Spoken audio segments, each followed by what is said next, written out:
கர்த்தராகிய இயேசு கிறிஸ்துவின் பிதாவாகிய தேவனே, கர்த்தராகிய இயேசுவின் நாமத்தில் நாம் சமூகத்தில் வருகிறோம். வந்திருக்கிற ஒவ்வொருவரையும், வர இருக்கிற ஒவ்வொருவரையும் நீர் பாதுகாத்தருளும். தடைப்பட்டிருக்கிற எல்லாரையும் தடைகளை நீக்கி கொண்டு வாரும். தேவரீர் உம்முடைய சுத்தத்தை, எங்களுடைய விருப்பத்தை அல்ல, எங்களுடைய எண்ணத்தின் உணர்ச்சிகளை அல்ல, தேவரீர் உம்முடைய எண்ணத்தின் உணர்ச்சிகளையும் பிரதிபலிப்பீராக. நீர் உம்முடைய சுத்தத்தை இந்த இடத்தில் நிறைவேற்றுவீராக. யெகோவா தேவனும் கர்த்தராகிய இயேசு கிறிஸ்துவும் பரிசுத்த ஆவியானுடைய பரிபூரண சுத்தம் இந்த இடத்துல நிறைவேறுவதாக. ஹல்லேலூயா, ஹல்லேலூயா. உலகம் அனைத்தையும் மோசம் போக்குகிற பிசாசு என்றும் சாத்தான் என்று சொல்லப்பட்ட பழைய பாம்பாகிய பெரிய வலு சிற்பம் தாழ தள்ளப்பட்டது. அதோடு கூட அதை சேர்ந்த தூதர்களும் மனிதர்களும் அசுத்த ஆவிகளும் இந்த இடத்தில் இருக்கும், இந்த இடத்தில் இருக்கிற ஜனங்கள் ஒவ்வொருடைய மேலிருந்தும் இனிமேல் வர இருக்கிற ஒவ்வொரு ஜனனுடைய வாழ்க்கையிலிருந்தும் தாழ தள்ளப்பட்டது. அதோடு கூட அதை சேர்ந்த தூதர்கள் மனிதர்கள் சகல ஜனங்களும் ஹல்லேலூயா தாழ தள்ளப்பட்டார்கள். ஆமென், அல்லேலூயா, ஹல்லேலூயா, ஹல்லேலூயா. யாவரும் அமரலாம்.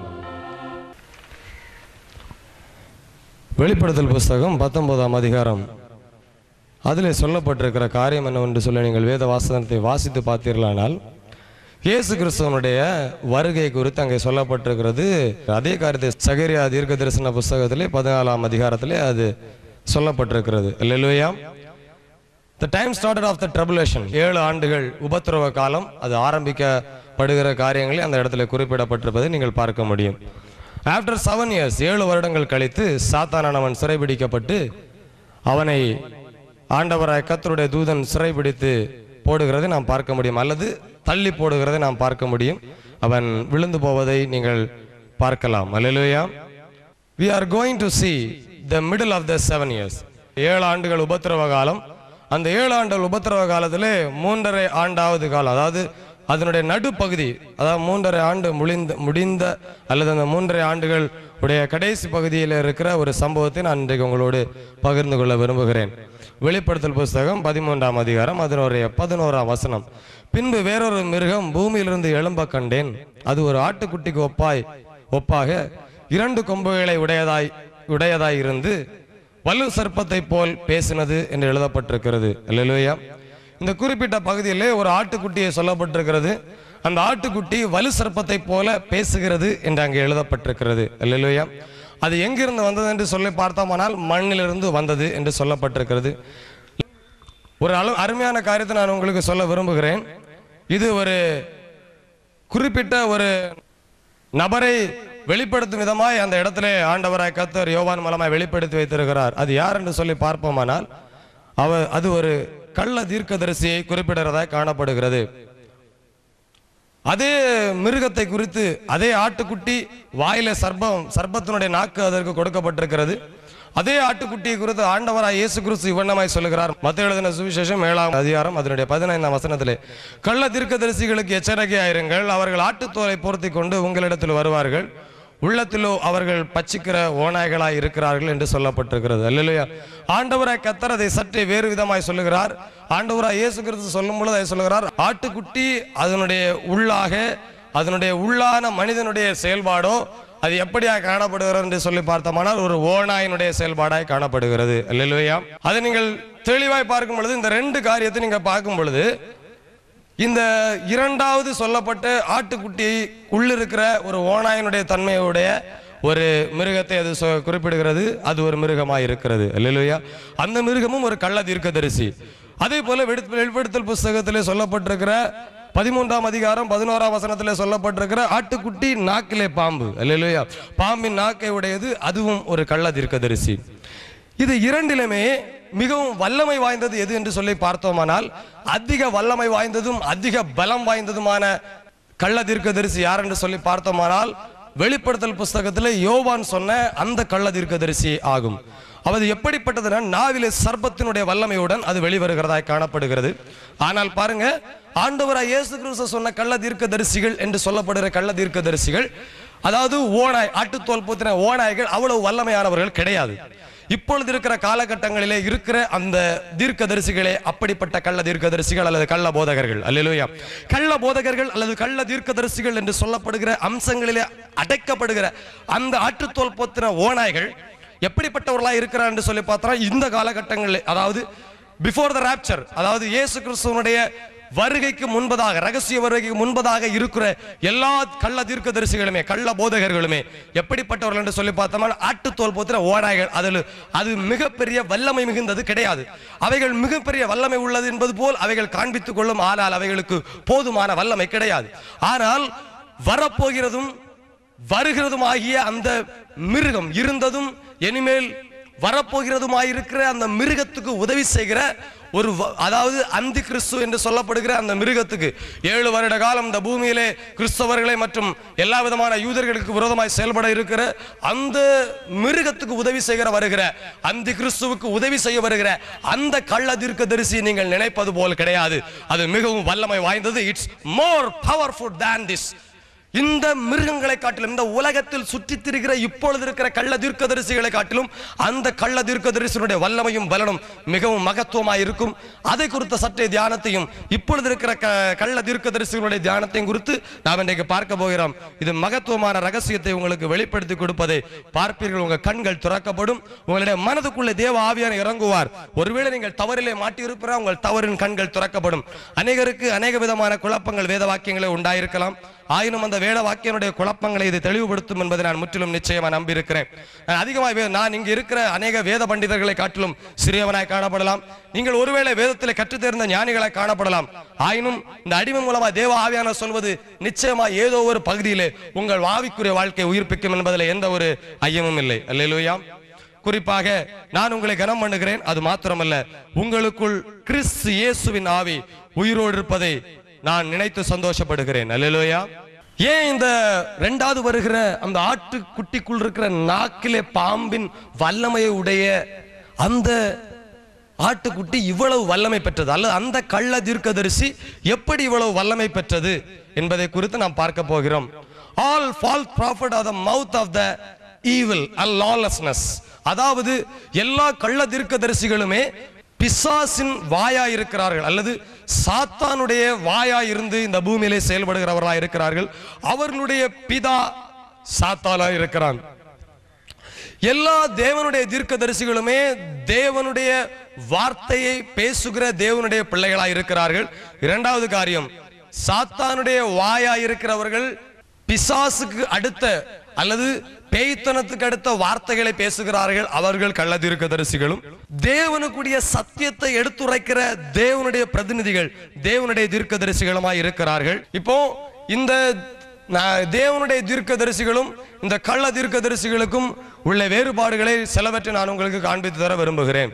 அதாவது ஆண்டவராய் கர்த்தரால் பிரத்யட்சமாக ஜனங்களோடு இடைப்பட்டு வழி நடத்தப்படுகிறவர்கள் உண்டு. அதாவது யெகோவா தேவனால் பிரத்யட்சமாக வழி நடத்தப்படுகிறவர்கள் உண்டு. அதே போல ஆண்டவராய் இயேசு கிறிஸ்துவால் பிரத்யட்சமாய் வழி நடத்தப்படுகிறவர்கள் உண்டு. பரலோக தரிசனங்களை கண்டவர்கள், பரலோகத்துக்கு போய் மகத்துவமான தரிசனங்களை பார்த்தவர்களுடைய அனுபவங்களை நீங்கள் பார்த்து பாருங்கள். அவர்கள் இதை குறித்து தெளிவாய் சொல்லுவார்கள். பிதா எப்படி இருக்கிறார், குமாரன் எப்படி இருக்கிறார், ஆவியானவர் எப்படி இருக்கிறார் என்பதை உங்களுக்கு தெளிவாய் சொல்லுவார்கள். அதில் பார்த்தீங்கன்னா பிதாவாகிய தேவன் பிரத்யட்சமா மனிதனோடு இடப்படுகிறார், பிரத்யட்சமா மனிதனோடு உலாவுகிறார். அதிலே குறிப்பாக நாம் சொல்ல வேண்டுமானால், அதிலே தெளிவாக ஆதியாகம புஸ்தகத்திலே நாம் வாசித்து பார்க்கும் பொழுது ஆதாமோடு தேவன் உலாவினார் என்று வேதத்திலே சொல்லப்பட்டிருக்கிறது. தேவனாய் கர்த்தர் பிரத்யட்சமாய் மனிதனோடு சிலரோடு இடைபடுகிறார், எல்லாரோடும் அல்ல. அதே போல சிலரோடு ஆண்டவராய் இயேசு கிறிஸ்து பிரத்யட்சமாய் இறங்கி தரிசனங்களை கொடுத்து அவர்களோடு முகமுகமாய் பேசுகிறார். அப்போஸ்தலனாய் பவுலுக்கு அந்த சம்பவித்தது. அப்போஸ்தலனாய் பவுல் பரிசுத்தவானாய் இல்ல, கொலகாரனாய் இருக்கும் பொழுது ஆண்டவர் அவனை சந்தித்தார். அல்லேலூயா. இங்க இருக்கிற யாரும் பரிசுத்தவானாய் இருக்கும் பொழுது ஆண்டவராய் இயேசு கிறிஸ்து சந்தித்திருக்க மாட்டார். அல்லேலூயா. எல்லாருமே பாவிகளுமாய் இருக்கும் பொழுது ஆண்டவர் நம்மை சந்தித்திருப்பார். காரணம், மகிமையான பிதாவாகிய தேவன் தம்மை நம்ம முன்னால வந்து நின்னாருன்னா நம்ம என்ன ஆகும்? ஏதேன் தோட்டத்துக்குள்ள கிடையாது, நம்ம பரிசுத்தத்துக்குள்ள கிடையாது. அல்லேலூயா. நாம் பஷ்பமாய் போகும். அல்லேலூயா. அதனால் ஆண்டவராய் இயேசு கிறிஸ்து அநேக வேளையிலே நம்மோடு இடைபடுகிறார். இதை குறித்து நான் சொல்லுகிற காரியங்கள், நான் சொல்லுகிற இப்பொழுது சாதாரணமாய் பேசிக் கொண்டிருக்கிற காரியங்கள் எல்லாம் நான் 7 நாட்கள் நீங்கள் முடியும் பொழுது இது எல்லாத்துக்கும் விளக்கம் வந்துடும். But many are directed by the God's angels. ஆனா அநேகர் தேவனுடைய தூதர்களால் வழி நடத்தப்படுகிறார்கள், தேவனுடைய தூதர்களால் வழி நடத்தப்படுகிறார். Many people think God himself came to speak to them. அநேகர் நினைக்கிறார்கள் ஆண்டவரின் இடத்துல வந்து பேசட்டும், ஆண்டவரினோடு உறவாடட்டும், ஆண்டவரினோடு நடக்கட்டும் என்று நினைக்கிறார்கள். ஆனால் ஆண்டவர் அப்படி இடைபடுவதற்கு மனிதன் அவ்வளவு பரிசுத்தம் உடையவன் அல்ல. அல்லேலூயா. மனிதன் பாவத்திலே பாவம் முழுவதுமாய் செய்து பாவத்திலே நாசமாய் இருக்கிறான். ஒரு ரட்சிக்கப்பட்ட ஒரு மனிதனுக்குள் இருக்கிற பாவத்தின் வல்லமையை வைத்துக் கொண்டு அவன் போய் நிற்கும் பொழுது பாருங்க, அவனால் தேவன் முன்பாக நிற்க முடியல. சாதாரண நான் சில வேளைகளில் பார்ப்பேன், சில தேவனுடைய மனிதர்கள் பக்கத்தில் போகும் பொழுது அபிஷேகம் மற்றவங்களே கீழே விழுந்துருவாங்க. அவங்களால இந்த மனுஷனுக்கு உடம்புக்குள்ள இருக்கக்கூடிய தேவனுடைய வல்லமையை அவங்களால தாங்க முடியல. வானத்தை பூமியும் படைச்ச சர்வ வல்லமுள்ள தேவன் பிரத்யட்சமா இறங்கி முன்னால வந்து நின்று அவனிடத்துல பேசணும்னா முதல்ல அவன் சாகணும். இல்லையா? ஒரு விஷயம் மோசையோடு தர்க்கம் பண்ண ஜனங்கள் எங்களோடு ஆண்டவர் பேசட்டும், ஆண்டவரை பார்க்க சொல்லல, ஆண்டவர் பேசட்டும். ஆமென். அவர் லைட் அந்த மலைக்கு மேலே அவர் வந்து பரிசுத்தம் பண்ணிட்டு மேலே வாங்க, நான் வந்து பேசுறேன் சொல்லும் பொழுது 3 நாள் பரிசுத்தமாய் அவங்க போறாங்க. அங்க பாத்தீங்கன்னா சத்தத்தை கேட்ட உடனே அவங்களுக்கு தலையை வெடிச்சிரும் போல ஆயிட்டு, நாங்க செத்து போவோம்ப்பா, மோசை நீயே பேசு அப்படின்னு சொன்னாங்க. அல்லேலூயா, ஆமென். ஆனா இங்க பாருங்க, இங்க நடக்க போகிற காரியம், அதனால் மனிதனுடைய பாவத்தின் கிரியைகள் தேவனை விட்டு நம்மை பிரித்து அநேக எல்லைகளில் வைத்திருக்கிறது. தேவன் அநேக வேளையிலே இதனால் ஆண்டவராய் கர்த்தர் நம்மோடு இடைபட முடியாத ஒரு சூழ்நிலைகளும் காணப்படுகிறது. It's happened because of the fallen of man. இது எதனால் நடைபெற்றது என்று சொல்லி பார்த்தால், மனிதன் விழுந்து போனபடினாலே அவைகள் சம்பவித்தது. கம்யூனிகேஷன் கட் ஆயிட்டு. Then the man doesn't have then enough power to hear the voice of the Lord. ஆண்டவராய் கர்த்தருடைய சத்தத்தை அவர்கள் கேட்க முடியாதபடிக்கு அவர்கள் மாம்சீகத்திலே பலவீனம் உள்ளவர்களாய் மாறி போனார்கள். Even though they reveal great relations about the future which works and rules the whole world. இன்றைக்கு வரைக்கும் தேவனாய் கர்த்தர் சொன்ன அப்படிப்பட்ட பலவீனம் உள்ள மனிதர்களிடத்தில் இடைப்பட்டு தம்முடைய தூதர்களை அனுப்பிவிட்டு தாங்கிட்ட இருக்க வேலைக்காரனை அனுப்பிவிட்டு பேசின சில வார்த்தைகள் இன்றைக்கும் பூமியை ஆளுகை பண்ணிட்டு இருக்கு. இனி யுகாயுகமா அது ஆளுகை பண்ண போகுது. அந்த வார்த்தைகள் நிறைவேற போகுது. அவன் பாருங்க, சாதாரண சர்வ வல்லமுள்ள தேவன் தம்மிடத்தில் இருக்க வேலைக்காரனை அனுப்பி ஒரு வார்த்தையை சொல்றாரு.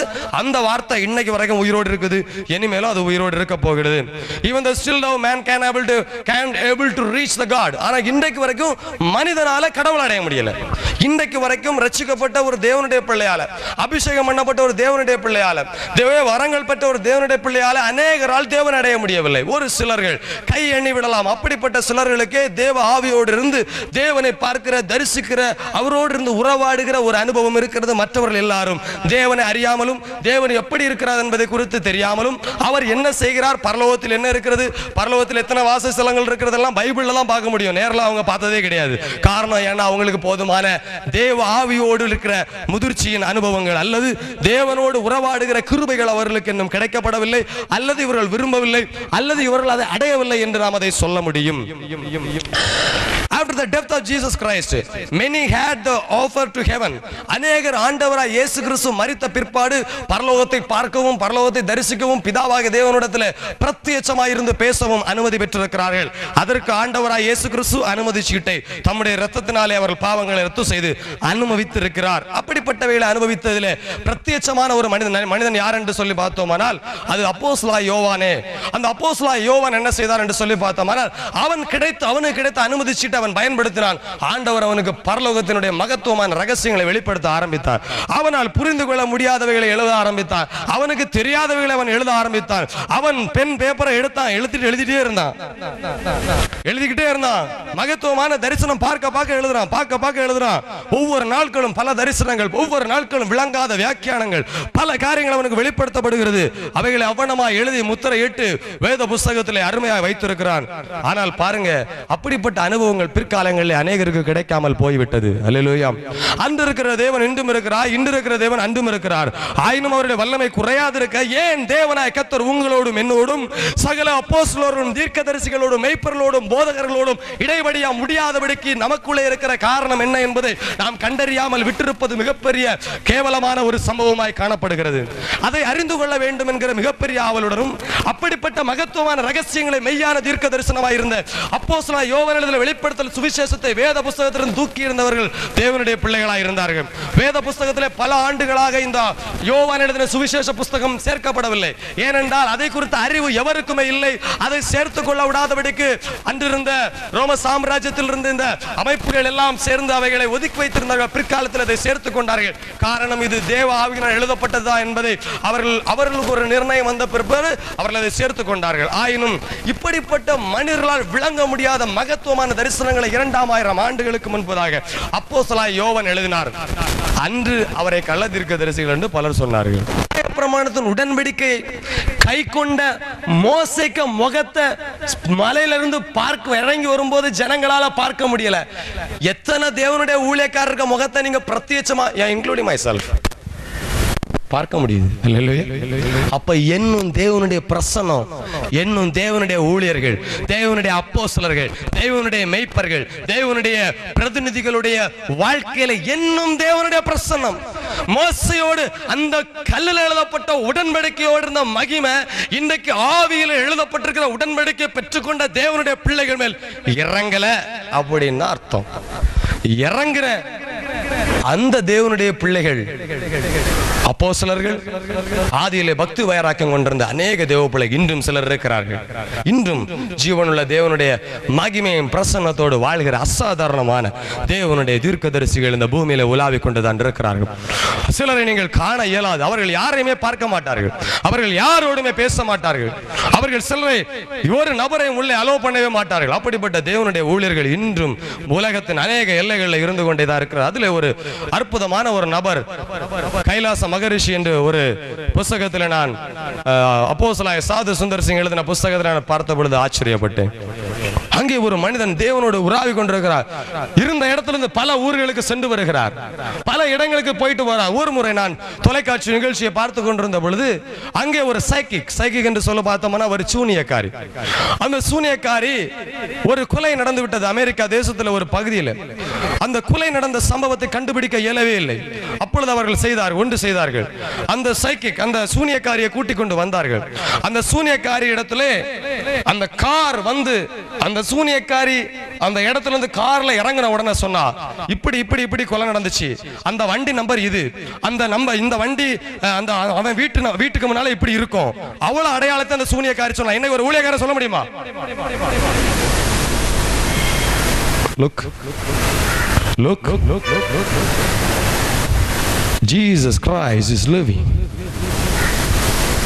But somebody thinks that demons is a heroes. நான் ஆச்சரியப்பட்டு போனேன். அது எனக்குள்ள பக்தி வைராக்கியத்தை தூண்டி விட்டுக்கிட்டே இருந்துச்சு. நோ, இத ஒரு சாதாரண சூனியக்காரி செய்றா. Why not God's children failed to do this? ஏன் தேவனுடைய பிரதிநிதிகளை தேடி, அன்னைக்கு ஞான திருஷ்டி காரண தேடி ஓடி போன சவுலு, எனக்கு கழுதை காணும் சாமி அப்படின்னா, அவன் சொன்னான், கழுதை அங்க இருக்கு போடா அப்படின்னா. அன்னைக்கு ஞான திருஷ்டிக்காரனுக்கு ஞானம் இருந்துச்சு, இன்னைக்கு ஞான திருஷ்டிக்காரனுக்கு நெத்தியே இல்லை. I am not call me as prophet.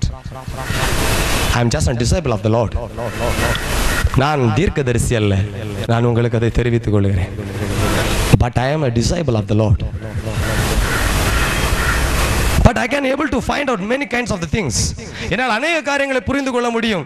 சிலருடைய எண்ணங்களை பிரதிபலிப்பை நான் அறிந்து கொள்ள முடியும். ஆண்டவருடைய ஆவியினாலே நான் பல கட்டங்களே தேவனுடைய அனுபவத்துக்குள்ளே, பரலோகத்தின் அனுபவங்களுக்குள்ளே, பல எல்லைகளுக்குள்ளே நான் சென்றிருக்கிறேன். அதை குறித்து நான் பெருமை பாராட்டிக் கொள்ள என்னால் இயலும். 2 கொரிந்தியர் 3:11 அன்றையும் ஒளிந்து போவது மகிமையுள்ளதா இருந்ததானால் நிலைத்திருப்பது அதிக மகிமையுள்ளதா இருக்குமே என்று எழுதப்பட்டிருக்கிறது. பாருங்க, ஒளிஞ்சு போகிற அந்த நியாயப்பிரமாணமே அவ்வளவு தூரத்துக்கு ஒரு மோசைக்கு மகிமையை கொடுத்திருக்கணும். வரப்போகிற, வந்திருக்கிற, இப்ப இருக்கிற இந்த ஆண்டவருடைய கிருபையின் பிரமாணம் எவ்வளவு மகிமையை உங்களுக்கு கொடுத்திருந்திருக்கணும். நீங்க எவ்வளவு பெற்றிருந்திருக்கணும், நீங்க எவ்வளவு இழந்து போயிருக்கிறீங்களே.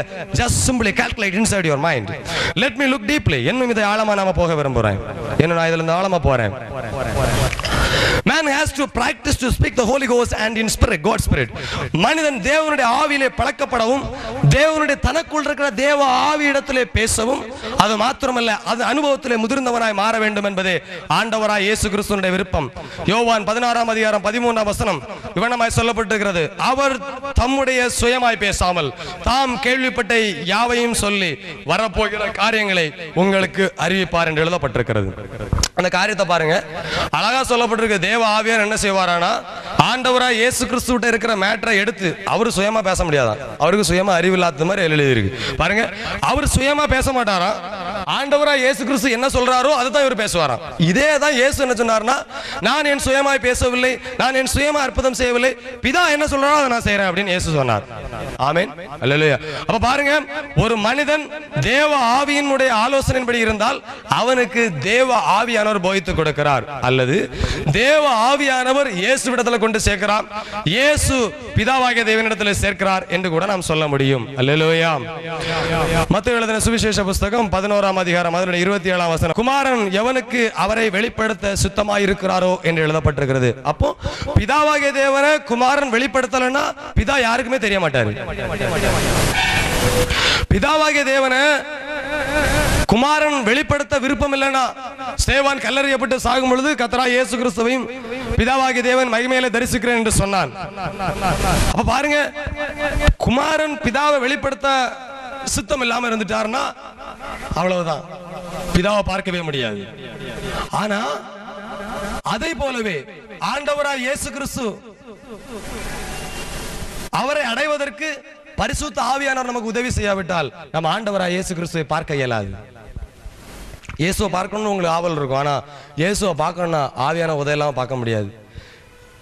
பிதாவை பார்க்கணும்னா இயேசுக்கு உதவி இல்லாம நம்ம பார்க்க முடியாது. இப்ப தூய ஆவியானவர் என்ன செய்யறாருன்னா, அவருக்கு பிரியமானவங்க கிட்ட மட்டும்தான் அதிகமா இடப்படுவார். அவருக்கு பிரியமானவங்கள்ட்ட தான் பிரத்யட்சமா இயேசுவை வெளிப்படுத்துவார்.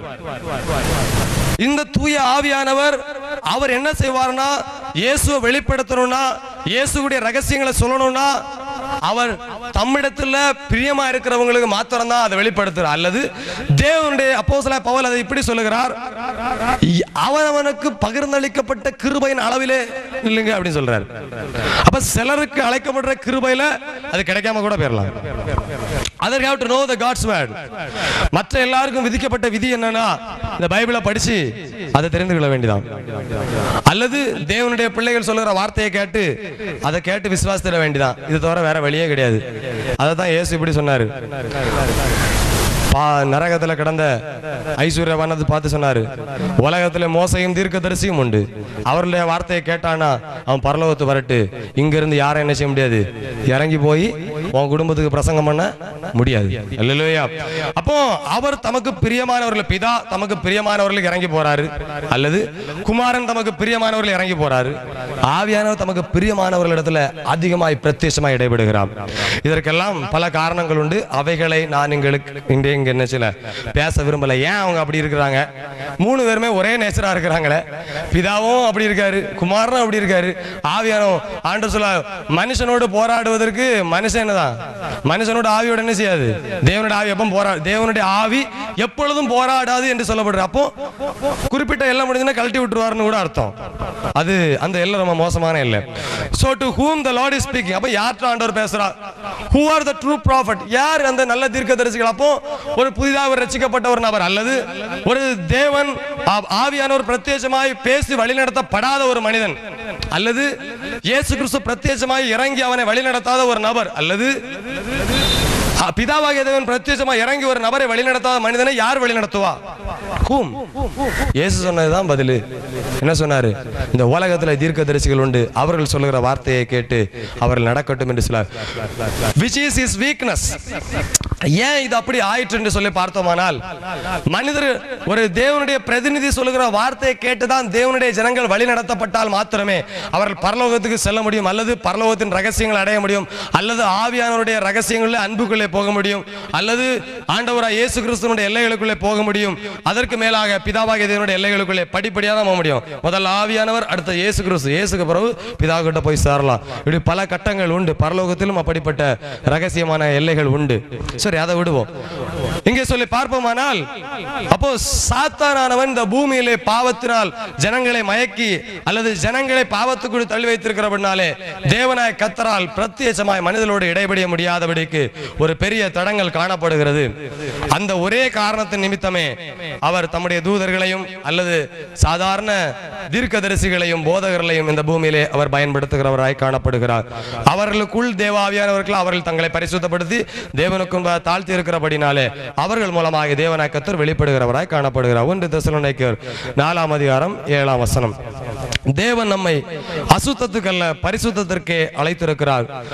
அதனுடைய அடுத்த வசனம், ஆகையால் அசட்டை பண்ணுகிறவன் மனுஷரை அல்ல, தமது பரிசுத்த ஆவியை நமக்கு தந்தரல, தேவனே அசட்டை பண்ணுகிறான் என்று எழுதப்பட்டிருக்கிறது. அவருடைய ஆவியானவரே, ஆவியானுடைய சத்தம் என்பது ஒரு தேவனுடைய பிரதிநிதியினுடைய வாயிலிருந்து வருகிறது, ஒரு தேவனுடைய தீர்க்கதரிசியினுடைய வாயிலிருந்து வருகிறது. அந்த தேவனுடைய தீர்க்கதரிசியினுடைய வார்த்தையை அசட்டை பண்ணுகிறவன் தேவனை அசட்டை பண்ணுகிறான் அல்லது தூய ஆவியானவரை அசட்டை பண்ணுகிறான் என்பது பொருளாய் இருக்கிறது. அதனால் ஆண்டவருக்கு தேவனுடைய தீர்க்கதரிசிகளை அல்லது தேவனுடைய பிரதிநிதிகளை தவிர வேற வழியே இல்லை. அப்படி அவர் பேசுவதற்கு, நம்மோடு பேசுவதற்கு வேற வாய்ப்பே இல்லை என்பதை நான் உங்களுக்கு தெரிவித்துக் கொள்கிறேன். நீதிமொழிகள் 11ஆம் அதிகாரம் 14ஆம் வசனம். அது மாத்திரமல்ல, அநேக ஆலோசனைகள் இருந்தால் நாம் என்ன செய்ய மாட்டோம், விழுந்து போக மாட்டோம் என்று வேதம் சொல்லுகிறது. ஆலோசனை இல்லாத எண்ணங்கள் சித்தியாமல் போகும் என்று எழுதப்பட்டிருக்கு. சித்தியாமனா சோகத்திலவே முடிவடையுங்கிற பொருள் படம், டிசப்பாயிண்டட்ல போய் முடியும். ஆலோசனைக்காரர் அநேகர் இருந்தால் அவை உறுதிப்படும் என்று சொல்லுகிறது. இந்த ஆவியானுடைய ஒரு மிகப்பெரிய வேலைன்னா நமக்கு ஆலோசனை கொடுப்பது. அந்த ஆவியான நமக்கு ஆலோசனை கொடுத்தால் அது தெளிவாக இருக்கும். அந்த ஆவியானவர் எந்த தேவனுடைய மனிதனுடைய இருந்து பேசுகிறாரோ அதை நாம் கேட்டு நடக்கும் பொழுது அது நமக்கு பிரயோஜனமாக இருக்கும். இப்பொழுது பேசுகிறவன் ஆவியில தான் பேசுறானா இல்ல பேய்க்கு ஆவியில பேசுறானாங்கிறதா இப்ப பெரிய விஷயமே. அல்லேலூயா. ஆமென். இப்ப நமக்கு வேற ஆப்ஷனே இல்ல. நம்ம போதுமான ஜெபம் இல்ல, போதுமான தேவனுடைய கிருபை நமக்கு கொடுக்கப்படல, அல்லது கிருபை நல்ல அடையறதுக்கு நம்ம தகுதி இல்ல அல்லது தகுதி பெறல. இப்ப தகுதி இல்லை அல்லது நம்ம தகுதி பெறல அப்படின்னு வச்சுக்கிடுவோம். இப்ப நமக்கு வேற வழியே இல்லை. ஏதோ தேவனுடைய மனிதனுடைய பிரசங்கத்தை அல்லது சொல்ல தீர்க்க தரிசனத்தை கேட்டு அவன் குருடனா இருக்கானோ நல்லவனா இருக்கானோ நமக்கு பிரச்சனை தீரணும் அல்லது நமக்கு ஒரு வழிகாட்டி வேணும். இல்லையா? வேற வழியே கிடையாது. ரட்சிக்கப்பட்டா we have to go somewhere else. ஏதோ ஒரு சபைக்கு போய்த்தான் ஆக வேண்டும், ஏதோ ஒரு தேவனுடைய மனிதனுக்கு இருந்துதான் ஆக வேண்டும். ஏனென்றால் சபை என்கிற அமைப்பு மிகப்பெரிய பாதுகாப்பாய் தேவன் மனிதர்களுக்கு கொடுத்திருக்கிற ஒரு ஏதேன் தோட்டம் போல ஒரு சபை இல்லாம திருவா திரிவேன் சொல்றது ஒரு நாளும் பரலோகத்து கூட போய் சேராது. எங்க அடிக்கு தட்டிக்கு எங்கேயா வந்து செத்து போவோம். அதனால அந்த பாதுகாப்பு வேண்டாம் சொல்றவன் ஒரு மதியனா இருப்பான். For what? To deceive the people. அப்ப இந்த சாத்தானுக்கு இந்த பலவீனம் பயங்கர பலம். இப்ப ஆண்டவருக்கு பலவீனம் என்னது? பிரத்யேகமா மனுஷன்ட பேச முடியல. அதனால இயேசு கிறிஸ்துவை ஏற்படுத்தினார். இயேசு கிறிஸ்துவும் இப்ப என்ன செய்ய முடியல, அவர் எடுக்கப்பட்டாயிற்று, அவருக்கும் பிரத்யேகமா பேச முடியல. ஆவியானவருக்கு லகுவாக்கியாச்சு, ஸ்டெப் பை ஸ்டெப்பா குறைச்சாச்சு. இப்ப ஆவியானவர் காலம், ஆவியானவர் பேசலாம்னா இப்ப நம்ம மக்கள் ஆவிக்கு சத்தம் கேட்க மாட்டாங்க. இப்ப என்ன பண்றதுக்கு? தாவீதுட்ட பேசணும் ஆண்டவர். தாவீது அபிஷேகம் பண்ணப்பட்டவன், தேவ ஆவி அவனுக்குள்ள இறங்கி வருகிற செயல்பாடு அவனுக்குள்ள இருந்தது. ஆனா பாருங்க, அவன் தவறு செய்த பொழுது அங்க இருந்து நாத்தான் தீர்க்கதரிசியை புறப்பட்டு மூக்குல 2 கொடுத்து எழுப்பி அனுப்பிவிட வேண்டி இருந்துச்சு. டேய் தாவீது, பக்கத்து வீட்டு கறி உனக்கு ஒரு சுகமா இருக்கிறானா அப்படின்னு சொல்லி கேட்கறதுக்கு. அப்ப பாருங்க, அப்ப வேற வழியே கிடையாது. No options. மனிதன் நித்தம் பாவம் செய்கிறான், மனிதன் தன்னுடைய வழிகளை சீர்படுத்தாது இருக்கிறான். அப்பொழுது தேவனுடைய தீர்க்கதரிசிகள் அங்க வர வேண்டிய அல்லது தேவனுடைய பிரதிநிதிகள் வர வேண்டிய அவசியத்தில் இருக்கிறது. சாத்தான் இங்க தான் அவனுக்கு செக் பாயிண்ட் எடுத்து வைக்கிறான் பாருங்க. அந்த செக் பாயிண்ட் என்னன்னா, அவன் இந்த தேவனுடைய ஊழியர்களை அல்லது தன்னுடைய ஊழியர்களாய் மாற்றிக்கொள்கிறான், அல்லது அவன் தனக்கென்று உள்ள ஊழியர்களை தேவனுடைய ஊழியர்களை போல காண்பிக்கிறான். அவர்களே கள்ள தீர்க்கதரிசிகளாய் ஆட்டு போல் தோத்தின ஓநாய்களாய் இருக்கிறார்கள் என்று வேதம் சொல்லுகிறது.